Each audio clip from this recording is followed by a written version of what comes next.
네, 기관의 눈으로 이어가겠습니다.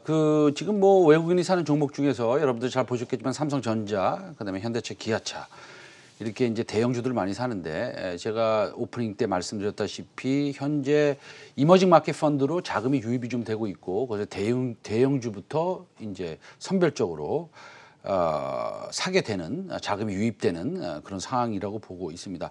저희 방송 출연자 중에서 아카치언 컴퍼니의 김주영 대표, 앤토니 킴이 말씀하신 KMH가 있는데 한 5일 전에 말씀을 하셨죠? 예, 차트 한번 보여주시면요. 잘 가고 있습니다. 그래서 뭐 저희가 언급을 하고 그랬는데 이렇게 잘 가는 것은 저희도 기쁩니다.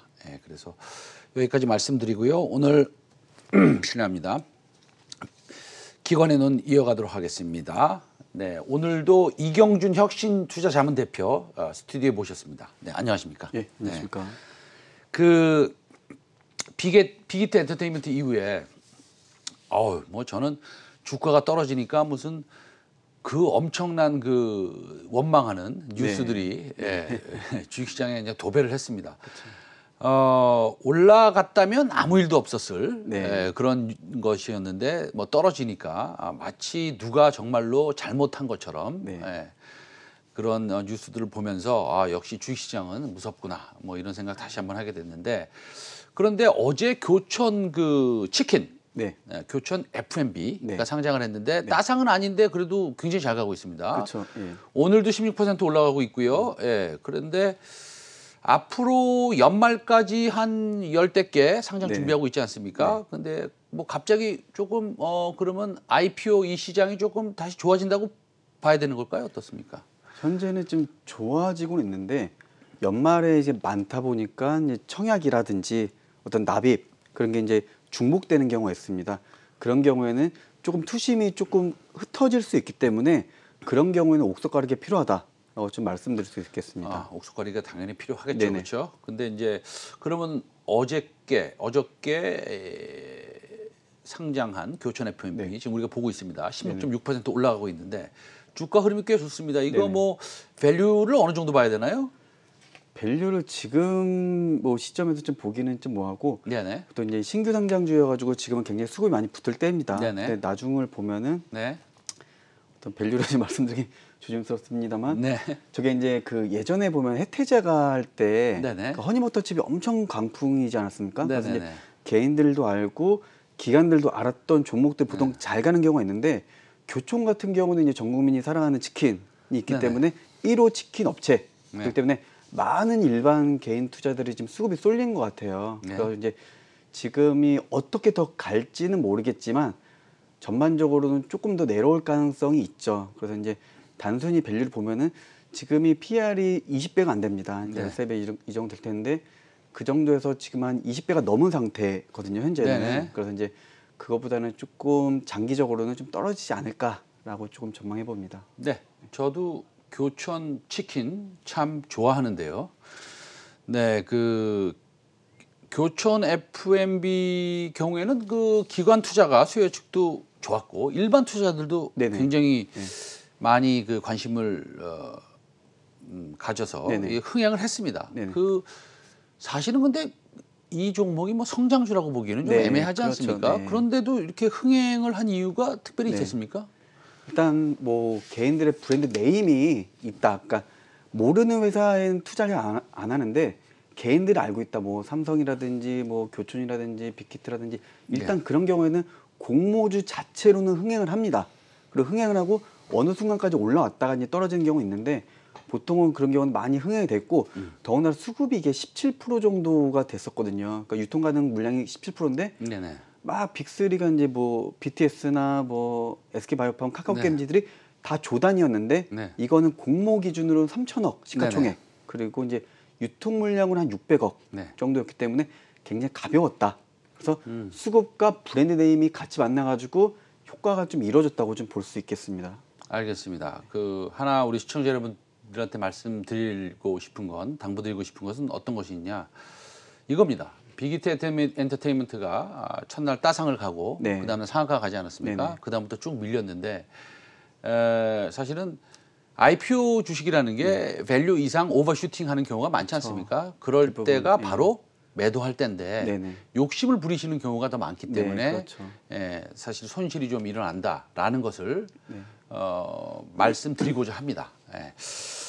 그 외에 알려지지 않았지만 그동안 이제 새내기 공모주들이 굉장히 많았어요. 그 뭐 소록스, 위드텍 이런 것들이 있었는데 네네. 어떤 것들이 이런 급등을 했고 네. 지금 어떤 것들을 조금 우리가 살만한 종목들이 좀 있습니까?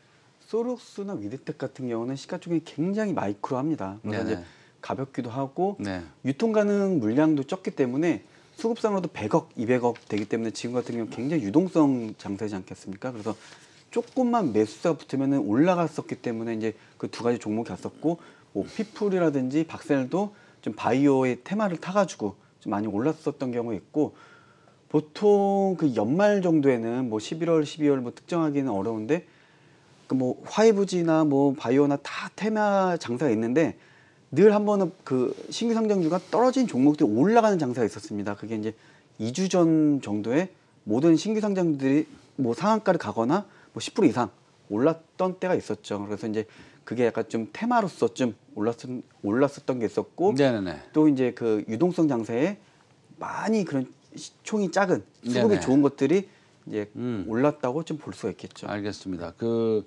계속 공모주가 그 논란이 됐다라고 표현하기가 좀 어렵네요. 왜냐하면 빅히트 빼놓고는 뭐 어쨌든 좋은 모습을 좀 보여주지 그렇죠. 않았습니까? 근데 이제 이 논란이라는 게 그 우리가 어떻게 정의를 내리느냐가 중요한 것 같습니다. 빅히트가 14만 1,000원까지 떨어졌다가 뭐 이게 지금 한 뭐 16만 원, 15만 9천 원 이 정도인데 그러면은 첫날 따상 가고 그날 상한가 갔을 때 그거를 사신 분들이 많잖아요.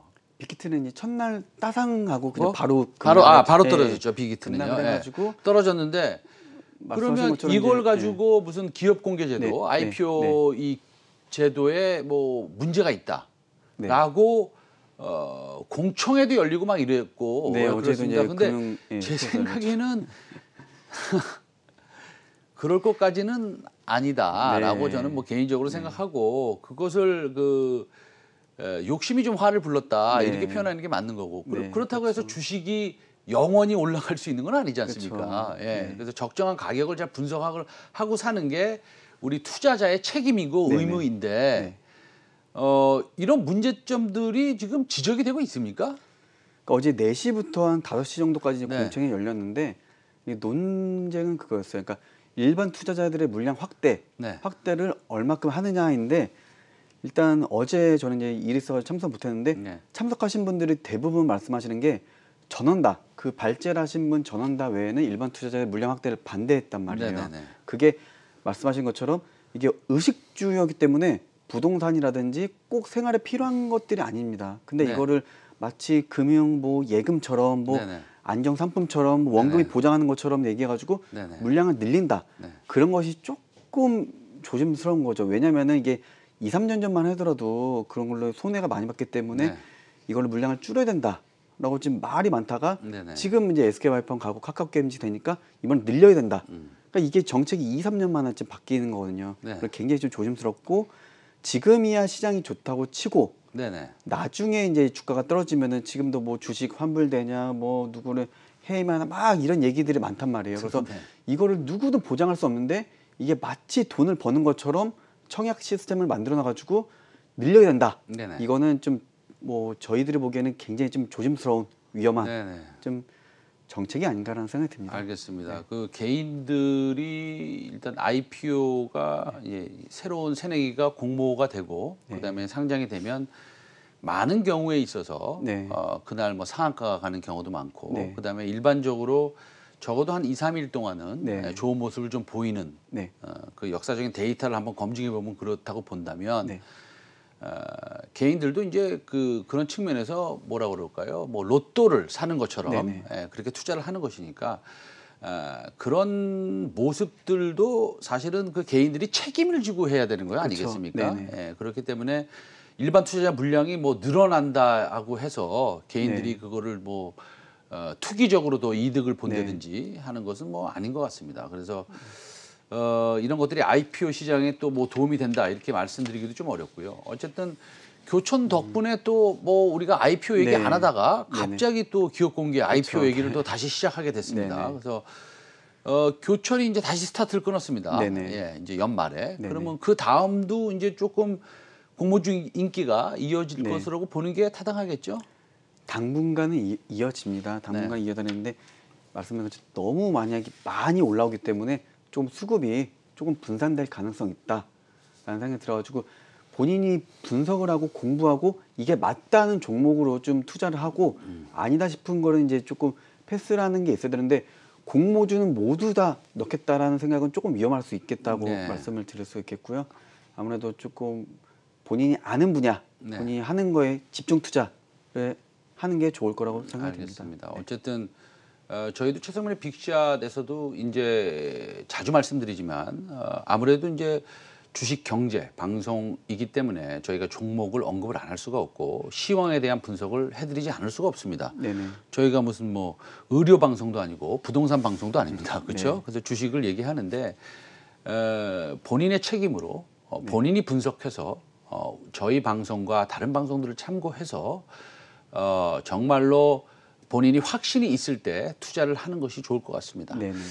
네, 그 내년에 그 아주 큰 IPO가 또 예상이 돼 있지 않습니까? 어떤 것들이 있습니까? 일단 제일 먼저 끄는 게 프레스티 바이오 파마라는 어떤 싱가포르의 바이오 업체, 그러니까 바이오 시밀러 개발 업체. 그러니까 이제 2조 원 밸류로 좀 내년 거의 이제 사실은 이게 12월 올해 말에 상장 예정인데 대부분 금융감독원이 정정을 한 번씩 요새 트렌드로 내립니다. 그렇기 때문에 제 예상으로는 1월부터 이게 진행이 될 것 같고 2조 원짜리 이제 처음으로 스타트를 끊고 그다음에 SK 바이오 사이언스, 뭐 SK IT 그리고 LG 같은 경우는 LG 에너지 솔루션 화학이랑 좀 분산 솔루션이 있고 또 이제 카카오 게임즈, 카카오 뱅크, 카카오 페이, 페이지 그런 카카오 시리즈가 좀 약간 좀 대기하고 있죠. 알겠습니다. SK 바이오 사이언스는 뭐 여러분들 다 아시겠지만 SK 케미컬의 자회사고요. 네, 맞습니다. SK IT는 이거 뭐 핸드셋 관련 부품, 그다음에 전기차, 2차 전지 관련인데 SK IET는 SK 이노베이션의 자회사입니다. 네, 맞습니다. 그렇죠? 예. 그 카카오뱅크, 그다음에 LG 화학에서 분사된 LG 에너지 솔루션. 네, 기대가 됩니다. 그래서 올해 말까지 그리고 내년 초에 꽤 많은 기업들이 상장을 준비하고 있다고 하는데 이런 종목들 좀 유심히 보시면 되는데 그 중에서 그 남은 공모전 일정과 그 요 종목들 언급한 종목들에서 뭐 특별히 좋아하시는 종목이 있습니까? 이게 이제 약간 조금 남은 것들이 약간 좀 적극적으로 투자를 말씀드리기에는 조금 혼돈이 있을 수 있는 종목들이 있어가지고 왜요? 약간 지금 같은 경우 보통 연말 같은 경우는 좀 뭐게 뭐 그렇겠지만 그 거래소에서도 일정 부분에 어느 정도의 상장을 해야 됩니다. 그리고 증권사도 일정 부분의 할당된 양을 상장해야 되기 때문에 조금 급하게 올라오는 경향의 기업들이 있습니다. 그래가지고 좀 저렴하게 좀 사야 될 타이밍이 있는데 그 중에 굳이 이제 꼽으라고 하면은 바이오를 했었던 그 클리노믹스라는 기업이 있습니다. 지금 딱 IR하고 왔는데 그 다종오믹스라는 기술을 이용해가지고 어떤 암이라든지 스트레스라든지 그런 조기 진단해가지고 치료에 유익하게 할 수 있는 그런 기업이 하나 있고요. 유전자 분석 플랫폼 기업이죠. 네, 맞습니다. 그래서 클리노믹스라는 회사인데 요 회사 좀 유심히 봐라 이런 말씀이시고요. 그리고 또요? 이게 마지막 그 기관들이 투자한 단가가 한 1,700원 뭐 이 정도 됩니다. 근데 공모가들이 1,900원이기 때문에 만약에 공모가가 좀 싸게 나왔다고 하면은 기관 투자자와 동일한 밸류에이션으로 들어갈 수 있다라는 좀 장점이 있겠고 알겠습니다. 또 이제 저번에 마지막 방송 때 말씀드릴 때 알체라라는 영상인식 AI 스노우 카메라 있죠. 그게 한번 또 밀렸습니다. 정정으로. 그래가지고 가격도 낮춰진 상태에서 나왔는데 그게 이제 네이버의 손자회사 정도로 보셔야 될 것 같아요. 그래서 이제 그런 좀 우량한 기업들을 보통 이제 좀 말씀을 좀 드리고 싶습니다. 그래서 앞으로 IPO 될 회사 클리노믹스하고 알체라. 우리 같이 한번 공부해 보도록 하겠습니다. 오늘도 이경준 혁신투자자문 대표와 공모주 시장에 대해서 말씀 많이 나눠봤습니다. 오늘 말씀 잘 들었습니다. 감사합니다. 예.